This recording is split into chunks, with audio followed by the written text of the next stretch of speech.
थे और मानो पूरे देश में इस वक्त एक उत्सव का माहौल हो, क्योंकि अवध में राम आ रहे हैं। और उससे पहले आज का दिन अवध नगरी के लिए बेहद खास, क्योंकि प्रधानमंत्री नरेंद्र मोदी ने बड़ी सौगात दी है। सबसे पहले आपको ये बड़ी खबर बताई कि प्रधानमंत्री नरेंद्र मोदी ने रेलवे स्टेशन का उद्घाटन किया। अयोध्या धाम रेलवे स्टेशन का उद्घाटन हुआ है। पीएम ने रेलवे के प्रोजेक्ट का जायजा लिया। ये तस्वीरें आपकी टीवी स्क्रीन पर 2 अमृत भारत ट्रेन को हरी झंडी दिखाई गई और इस वक्त ये तस्वीरें लाइव आपकी टीवी स्क्रीन पर है। प्रधानमंत्री का जो काफिला है वो अब आगे की तरफ बढ़ता हुआ, क्योंकि आज का दिन बेहद खास है और अब एयरपोर्ट की तरफ ये रवानगी हो रही है, उसी एयरपोर्ट पर जहां पर प्रधानमंत्री आए थे। लेकिन अब क्योंकि एयरपोर्ट की सौगात भी आज मिलने वाली है, तो ऐसे में प्रधानमंत्री का वहां पर भी कार्यक्रम, लेकिन अपने आप में तस्वीरें बहुत खास है और ये बताती है कि किस तरीके से अयोध्या के विकास में एक नया अध्याय जुड़ रहा है। इससे पहले अयोध्या धाम जो प्रधानमंत्री नरेंद्र मोदी पहुंचे तो कई सारी सौगातें उन्होंने दी। रेलवे स्टेशन को लेकर के उन्होंने बड़ी सौगात दी है और अब प्रधानमंत्री का जो काफिला है वो आगे की तरफ बढ़ता हुआ और अब बेहद अहम होगा, क्योंकि मौका इसलिए भी खास क्योंकि अयोध्या में बस 23 दिन के बाद प्राण प्रतिष्ठा होने वाली है। और उससे पहले जो प्रधानमंत्री यहाँ पर पहुंचे हैं तो विकास का पिटारा लेकर के पहुंचे हैं। पुष्प वर्षा यहाँ पर की जा रही है और पूरी अयोध्या प्रधानमंत्री का स्वागत करते हुए इस वक्त आपको नजर आएगी। सड़कों पर लोगों का तांता लगा हुआ है जो प्रधानमंत्री को देखने के लिए यहाँ पर उमड़ी हुई है। और उसके बाद प्रधानमंत्री नरेंद्र मोदी अब जाएंगे महर्षि वाल्मीकि अंतर्राष्ट्रीय हवाई अड्डा और वहां पर उसकी सौगात देने वाले हैं। ये हवाई अड्डा भी अपने आप में बेहद खास है, क्योंकि आप समझिए 10 लाख की वार्षिक यात्री की क्षमता वाला यह अत्याधुनिक अंतर्राष्ट्रीय हवाई अड्डा है। कुछ लोग कुछ कह रहे हैं, पहले सुन लेते हैं। चलिए आपको सुनवाएंगे जैसे रिएक्शन सामने आएगा, क्योंकि लोगों के चेहरे पर वो खुशी साफ तौर पर झलकेगी। ये कुछ देर पहले की तस्वीर है जब पीएम का रोड शो यहाँ से निकल रहा था और इस दौरान आपने देखा कि कैसे अलग अलग जगहों पर कलाकारों ने अपनी प्रस्तुति के जरिए उनका स्वागत किया। पुष्प वर्षा, लोगों के चेहरे पर खुशी और प्रधानमंत्री की एक झलक पाने के लिए वो आतुरता। और ये देखिए नन्हे नन्हे बालक जो कि वहां पर इंतजार कर रहे थे प्रधानमंत्री को देखने का, और जब पीएम पहुंचते होंगे बीच में तो उन्होंने रंगारंग प्रस्तुति दी। चारों तरफ ऐसा माहौल देखने को मिला, क्योंकि वहां के लोग ये जानते हैं और न केवल अयोध्या वासी ये जानते हैं बल्कि पूरा देश ये जानता है कि अयोध्या के लिए आज का दिन कितना खास है। इस वक्त हमारे साथ खास मेहमानों का पैनल लगातार मौजूद है। एक बार फिर से उनका परिचय करवाते हुए महामंडलेश्वर वेदमूर्तिनंद स्वामी धर्मगुरु के तौर पर हमारे साथ मौजूद है। स्वामी उपमन्यु धर्मगुरु हमारे साथ इस वक्त मौजूद है। स्वामी दयानंद सरस्वती धर्मगुरु के तौर पर, इसके अलावा सौरभ दुबे राजनीतिक विश्लेषक के तौर पर हमारे साथ इस वक्त मौजूद हैं। सबसे पहले स्वामी उपमन्यु, मैं आपके पास ही आना चाहूंगी, क्योंकि कहा जाता है कि नगरी हो अगर तो अयोध्या सी हो। आज अयोध्या की छटा क्या लगती है आपको? किस तरीके का आप अनुभूति कर रहे हैं इन तस्वीरों को देख करके? बयान नहीं किया जा सकता, क्योंकि इस टाइम इतनी अद्भुत नगरी का दर्शन हो रहे हैं और एक एक व्यक्ति समर्पण भाव से जुटा हुआ है। इसमें कोई ऐसा नहीं है कि एक छोटे व्यक्ति से लेकर बड़े व्यक्ति तक सब कह रहे हैं कि हमारे राम आराध्य आ रहे हैं। तो उनको जो सफलता मिली हुई है, पिछले 500 सालों से हम लोग संघर्ष करते रहे, आज सफल, उसका बयान आप कैसे कह सकते हैं कि हम अपनी जबान से कह सकते हैं? बस इतना ही है कि मन इतना मतलब कि मुद्गल हो रहा है, इतना वो हो रहा है कि बस इतना ही कह सकते हैं कि ऐसा बना रहे और राम राज्य पूरे देश में आए, खाली अयोध्या में नहीं। अयोध्या में तो राम लला है, उनको विराजमान किया जा रहा है। हम राम की संस्कृति को, राम के गुणों को अपनाना चाहते हैं कि राम राज्य जो है वो हमारे उसमें हम अपने में आत्मसात करें। राम राज्य का मतलब है कि राम राज्य में किसी भी तरीके का सिर्फ मनुष्य और जीव मात्र से प्रेम की बात दी गई है। इसमें विद्वेष है ही नहीं। अगर किसी ने राम का विरोध भी किया है तब भी राम ने उससे प्यार से ही बात की है, विद्वेष नहीं है। अगर विद्वेष दूर करना है तो हमको राम को समझना पड़ेगा और राम की संस्कृति को अपने में पूरा करना पड़ेगा, अपने को समाहित करना पड़ेगा। और आप कह रही हैं कि हम बताएं, क्या बताऊं मैं?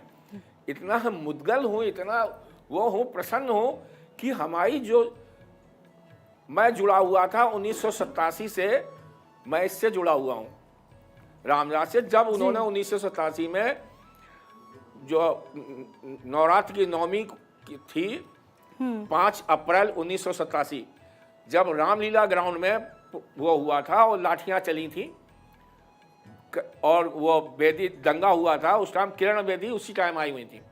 उस टाइम से जुड़ा हुआ हूँ, तो उस टाइम से जुड़े जुड़े थकान सी होने लगी थी।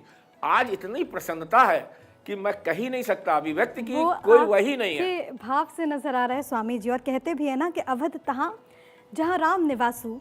अब मैं स्वामी दयानंद जी आपके पास आऊंगी, क्योंकि जाहिर है कि अवध की मान्यता, अयोध्या की मान्यता तो युगों युगों तक रही है, लेकिन नए दौर में बहुत ज़रूरी है कि वो तमाम सुविधाएं भी उस शहर को मिले, जो कि वहाँ पर जो पर्यटन पहुँच रहे, वहाँ पर लोगों को लाभ मिले।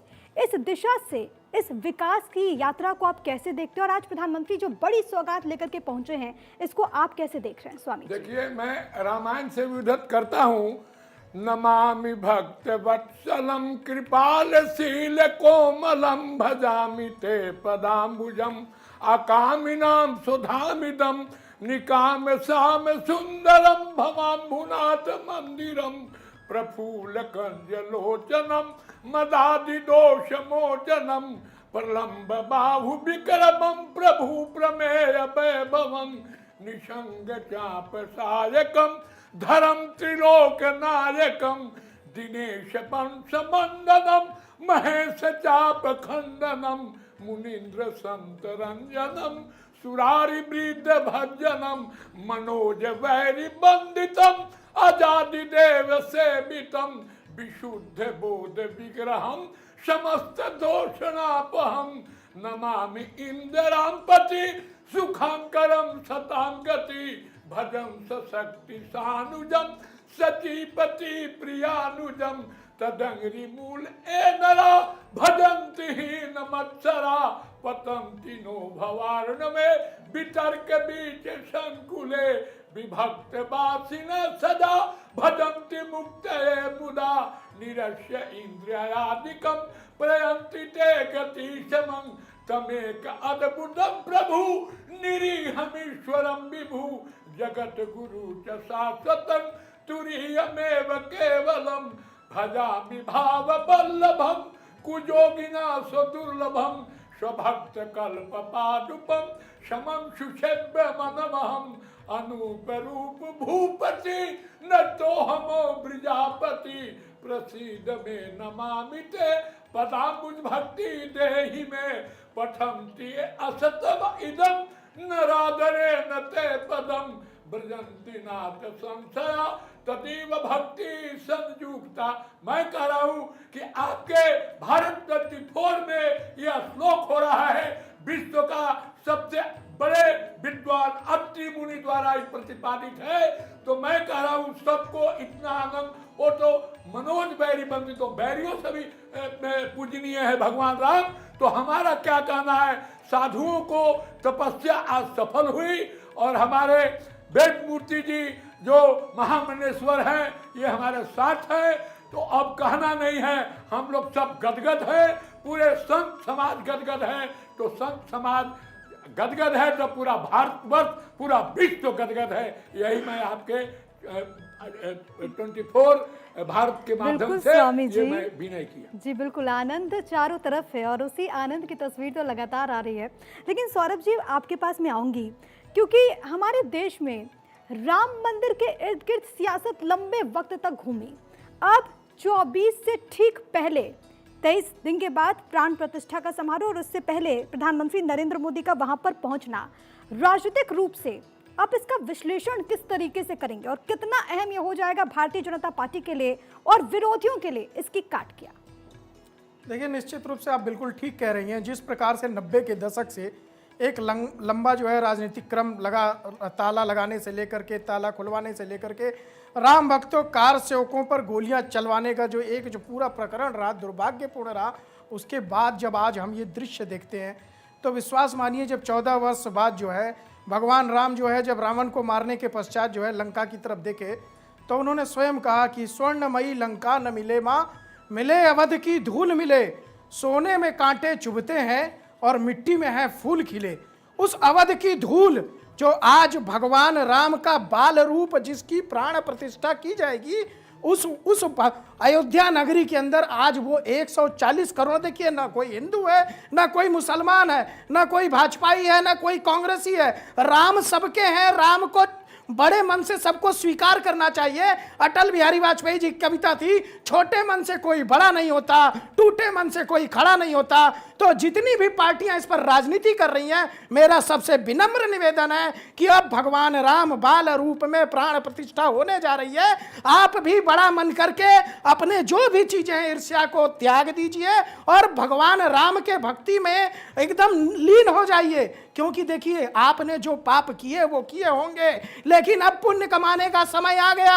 अगर आपने पाप किए तो आप सत्ता से बाहर भी गए, और आज अगर आपको पुण्य कमाने का मौका मिल रहा है तो आप अपने मुस्लिम तुष्टीकरण की जो राजनीति करते आए, आज उसको ढकने का समय आ गया है। बड़े मन से आइए। सोनिया गांधी आए, राहुल गांधी आए, मल्लिकार्जुन खड़गे आए, अधीर रंजन चौधरी आए, स्वस्थ नहीं है बाद में आए, लेकिन भगवान राम का सम्मान जो है मन से करें। और अगर देखिए किसी प्रकार का किसी को भ्रम है कि इस पर भारतीय जनता पार्टी का जो है वो एक भारतीय जनता पार्टी इस पर अपनी ही बात रखना चाहती है, ऐसा नहीं है। आज जब तक आप कल तक कह रहे थे निमंत्रण नहीं है, आज निमंत्रण नहीं, आज निमंत्रण मिल गया। कल आप कह रहे थे निमंत्रण स्वामी वेदमूर्ति जी की, एक मिनट सौरभ जी, इस पे एक छोटी सी प्रतिक्रिया स्वामी वेदमूर्ति जी आपकी।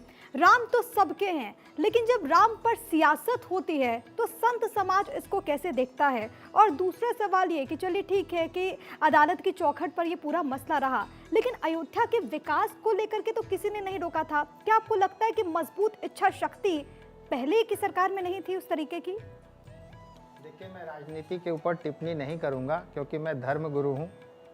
राम ही केवल प्रेम पियारा है ना। राम को जो भी प्रेम से भजेगा, हर एक प्राणी, और सिर्फ मनुष्य मात्र ही नहीं, जीव जंतु, पेड़ पौधा, पशु पक्षी, जलचर थलचर नभचर, जितने भी ब्रह्मांड हैं, सबके अधिष्ठात्रा कोई हैं तो भगवान श्री राम है। इसीलिए भगवान श्री राम को ब्रह्मांड जो है, पूरे ब्रह्मांड के देवता हम सब लोग मानते हैं। अनंत कोटि ब्रह्मांड नायक, सारे ब्रह्मांड के नायक अगर कोई है तो भगवान श्री राम है। रामाय राम भद्राय रामचंद्राय वेदशे रघुनाथाय नाथाय श्री सीताय पतये नमः। और आपको पता होगा रायबरेली तो बहुत नज़दीक है और वहीं से हमारी सांसद बनी है वो, लेकिन आज तक अयोध्या की पुण्य धरा पे नहीं गई।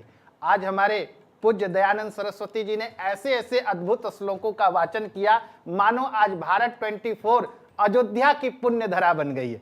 यानी ऐसे अद्भुत श्लोकों का तो हमारे यहाँ कहा गया, जैसे आज अद्भुत कार्य हो रहे हैं जो मोदी जी ने किया है आज अयोध्या के लिए, सारा विश्व आज आनंदित है। भारत ही नहीं, संपूर्ण विश्व है। तो मैं एक उसके लिए एक शब्द कहना चाहूंगा, बड़ा ही सुंदर है, आप सब भी गुनगुना सकते हैं।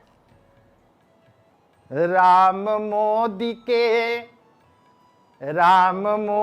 के मधुर मिलन से बगिया भी हर्षाए, कोयलिया कजरी गाए, कोयलिया कजरी गाए। राम मोदी के मधुर मिलन से, राम मोदी के मधुर मिलन से अयोध्या भी हर्षाए, कोयलिया कजरी गाए, कोयलिया कजरी गाए। बहुत खूबसूरत स्वामी जी, बहुत खूबसूरत, और वो आनंद की तस्वीरें भी आ रही है जी। मैं समझ सकती हूँ कि आप सभी की भावना है और बहुत खास ये मौका है।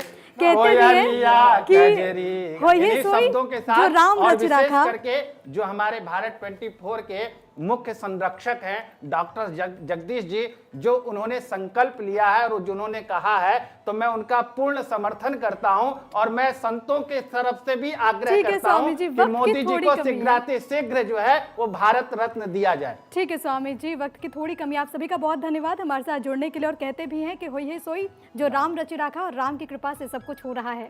फिलहाल आगे बढ़ेंगे। पीएम नरेंद्र मोदी के नेतृत्व में अयोध्या में भव्य राम मंदिर का निर्माण चल रहा है। जिस तरह से पीएम मोदी लगातार सनातन धर्म को आगे लेकर जा रहे हैं, उससे देश में उनकी छवि सनातन के युग पुरुष जैसी बनी है। डॉक्टर जगदीश चंद्र ने प्रधानमंत्री नरेंद्र मोदी को भारत रत्न देने की मांग की है।